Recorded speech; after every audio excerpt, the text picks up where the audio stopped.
Today, we want to talk about, we were kind of going through wrongful convictions earlier, and one case in particular stood out in front of me, which many of you may know, it was 5 teenage kids that were wrongfully convicted of a crime of this jogger in New York. I guess it was known as Brooklyn 5, I think. Don't forget the bell. Oh, Central Park 5. Sorry, not Brooklyn 5. Central Park 5.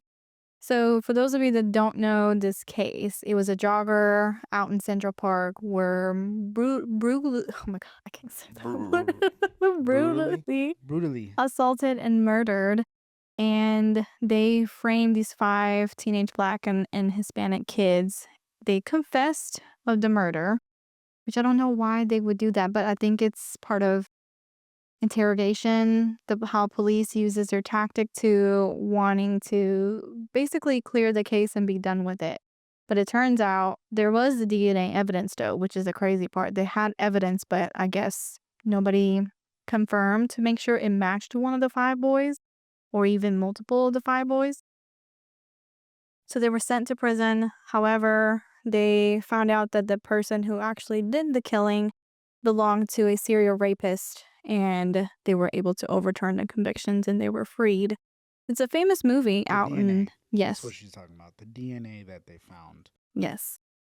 was from a serial rapist. Correct. So there's a movie out there. So based on this knowledge, I kind of want to go through and how we can tie into what we practice here. You know, do you have the confessions? So the boys didn't know each other before they got brought to the police Did not station. know each They other. didn't know each other. That's crazy.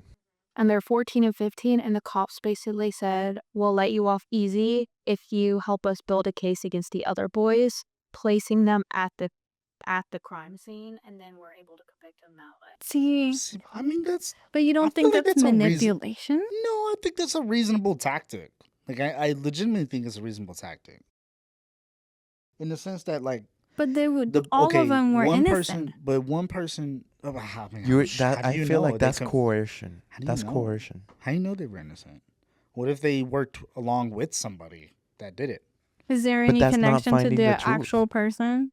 There's no connection. That's what I'm saying. The actual person who killed that jogger had no connection to those 5. How do you know the actual person was the one that killed it? Because their DNA was there? Well, the person was raped also, so they matched that. I think this is more of like a corruption issue, more than like a wrongfully convicted issue. How many violent crimes are there in America in a year? 1.2 Those million. are like super... So what's 1% of 1.2 million? 10K? So 10,000 prisoners are there and they didn't do the crime. Wrongfully convicted, and that's the low end. Yeah. So it could be as high as 40,000 people, 40,000 lives ruined. That's a lot. Yikes, imagine being one of those. Well, think about how many they get right too, though. No, I'm not saying that.